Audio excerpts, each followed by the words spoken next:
नमस्कार, मेरा नाम आलोक है। आप लाइव स्टीज देख रहे हैं। देखिए, बड़ी खबर निकल के आ रही है। मुख्यमंत्री नीतीश कुमार ने बड़ी बात कही है। क्या कहा है वो हम आपको सुनवाएंगे, लेकिन सबसे पहले आपको बता दें, आज से बिहार विधानमंडल का मानसून सत्र शुरू हुआ है और मानसून सत्र के शुरुआती दिन में ही नीतीश कुमार ने अपने सभी विधायकों के साथ, सबसे पहले देखिए तस्वीरें, एनडीए के विधानमंडल की बैठक हुई है। पीछे जो विस्तारित भवन है, सेंट्रल हॉल है, उसमें ही एनडीए के विधायकों के साथ, विधान पार्षदों के साथ बैठक हुई है। नीतीश कुमार वहाँ मौजूद थे। इसके अलावा हम के अध्यक्ष संतोष सुमन वहाँ मौजूद थे। तमाम जितने बिहार सरकार के मंत्री हैं, विधायक हैं, विधान पार्षद हैं, जेडीयू बीजेपी के, वो वहाँ मौजूद थे और उनके बीच नीतीश कुमार ने एक बड़ी बात कही है। इसके अलावा कुछ तस्वीरें आपको दिखा दें। क्या नीतीश कुमार ने कहा आपको बताएंगे। आरजेडी का सुपड़ा साफ कर देने की तैयारी है। आरजेडी कैसे खत्म होगी, आरजेडी का कैसे वही हाल होगा जो 2010 में हुआ था, यही तैयारी है। पर तस्वीर आपको दिखाएंगे। तस्वीर आपको दिखा रहे हैं कैसे ये जेडीयू के विधानमंडल दल की बैठक है। बिहार सरकार के मंत्री विजय चौधरी के घर पर ये बैठक हुई है, जहाँ की तस्वीरें आपको दिखा रहे हैं। विजय चौधरी हैं, इसके अलावा श्रवण कुमार हैं, तमाम जितने जेडीयू के विधायक हैं, विधान पार्षद हैं, वो वहाँ मौजूद है। जेडीयू के भी विधानमंडल दल की बैठक हुई है, जहाँ की तस्वीर आपको दिखा रहे हैं। मुख्यमंत्री नीतीश कुमार ने उस बैठक में संबोधित किया है और कहा है कि अगले साल 2025 में चुनाव होने हैं और उस चुनाव में एनडीए को 220 सीटें जीतनी है। आप समझ सकते हैं, 220 सीटें एनडीए को जीतनी है। ये एक बड़ी बात है। ये एक बड़ा ऐलान किया है नीतीश कुमार ने, बड़ी बात कह दी है अपने विधायकों के सामने, विधान पार्षदों के सामने, जो अंदर की खबर निकल के आ रही है। आज एनडीए विधानमंडल दल की बैठक में भी उन्होंने ये बात कही थी। और देखिए, कहीं ना कहीं अगर हम विपक्ष की बात करें, विपक्ष कमज़ोर दिख रहा है। लॉ एंड ऑर्डर के मुद्दे पर सदन में हंगामा होता है, सदन के बाहर हंगामा होता है, लेकिन नेता प्रतिपक्ष तेजस्वी यादव सदन से नदारद देते हैं। सदन में वो मौजूद नहीं हैं, वो फिलहाल बिहार में नहीं है, बिहार से बाहर हैं। कब लौटेंगे देखना होगा, क्योंकि जो जानकारी है कल भी वो सदन की कार्रवाई में शामिल नहीं होंगे। तो ऐसे में एक तरफ जहां विपक्ष का मंसूबा जो है वो काफ़ी अलग दिख रहा है, वहीं आपको बता दें, देखिए, अगर हम बिहार की बात करें तो बिहार की राजनीति में बहुत सारे गुण हैं, बहुत सारे अवगुण भी हैं।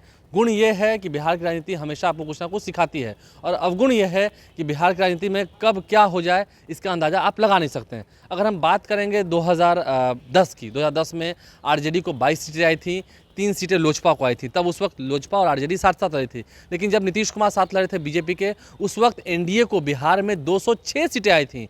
91 सीट आई थी बीजेपी को और 115 सीट आई थी जेडीयू को। कई निर्दलीय विधायक जो जीत के आए थे उन्होंने भी अपना समर्थन एनडीए को दिया था। तो 206 सीटें थी। तो क्या 2010 जैसी स्थिति करना है, 2010 जैसे हालात करने हैं? हम ऐसा इसलिए कर रहे हैं क्योंकि नीतीश कुमार ने आज एक बड़ी बात कह दी है अपने विधायकों के सामने, विधान पार्षदों के सामने, एनडीए के विधायकों के सामने भी। उस वक्त उस बैठक में सम्राट चौधरी, विजय सिन्हा सभी मौजूद थे। उन सभी के सामने उन्होंने ये कह दिया है कि अब हमें जीतना है अगले साल 2025 में विधानसभा के चुनाव होने हैं। ये बात भी तय है कि चुनाव समय पर होंगे, और चुनाव जब समय पर होंगे तो उससे पहले तैयारी करनी होगी। तैयारियों में लोग जुटे रहें। अभी हाल ही में जब लोकसभा का चुनाव हुआ तो कैसे एनडीए को 30 सीटें मिली बिहार में। विपक्ष जो दावे कर रहा था कि हम 25 सीट जीत रहे हैं, हम 40 सीट जीत रहे हैं, वो लगभग सब मिला के, अगर कांग्रेस माले आरजेडी मिला के देखें तो 9 सीटें हुई और 1 सीट निर्दलीय पप्पू यादव चुनाव जीत का है। तो ऐसे में जेडीयू, बीजेपी, हम, आरएलएम, इसके अलावा तमाम जितनी पार्टियां हैं, लोजपा है, लोजपा रामविलास है, चिराग पासवान की पार्टी है, जिसका स्ट्राइक रेट काफ़ी बेहतर रहा इस बार लोकसभा के चुनाव में, तो वो सभी पार्टियां मिलकर चुनाव लड़ेंगी और 220 का टारगेट रखा गया है। 220 सीटें जीतेगी जेडीयू, बीजेपी, लोजपा मिलकर। क्यों? क्योंकि विपक्ष को चैलेंज करना है। एक तरफ देखिए, प्रशांत किशोर भी चुनावी रणनीतिकार हैं, जो जनसुराज की बात कर रहे हैं, उनकी अलग पार्टी बन रही है, वो कितना किसे घाटा और नुकसान पहुंचाएंगे ये देखना होगा आने वाले दिनों में। लेकिन नीतीश कुमार ने आज अपने विधानमंडल की बैठक में जो बड़ी बात कही है, सबके सामने कही है, सभी नेताओं ने हाथ उठाकर सहमति दी है। क्योंकि देखिए, 2020 में परिस्थितियाँ कुछ ऐसी हो गई थी। चिराग पासवान अपनी लोजपा से हर उस जगह पर कैंडिडेट को उतार कर उन्होंने चुनाव लड़वाया था जहाँ जहाँ से जेडीयू थी। इसी कारण जेडीयू कमज़ोर हुई, आरजेडी को थोड़ी मजबूती मिली। लेकिन देखिए ना, अभी हम बिहार विधानसभा के सदन की बात कर रहे हैं, बिहार विधानसभा और बिहार विधान परिषद की बात कर रहे हैं। नेता विपक्ष का ना रहना, ये कहीं ना कहीं विपक्षी नेताओं के मनोबल को गिराता है। विपक्षी नेता जब नहीं हैं तो समझ रहे हैं, लॉ एंड ऑर्डर पर आप सवाल खड़े कर रहे हैं, और सवालिया निशान कहीं ना कहीं एक विपक्ष पर भी खड़ा होता है।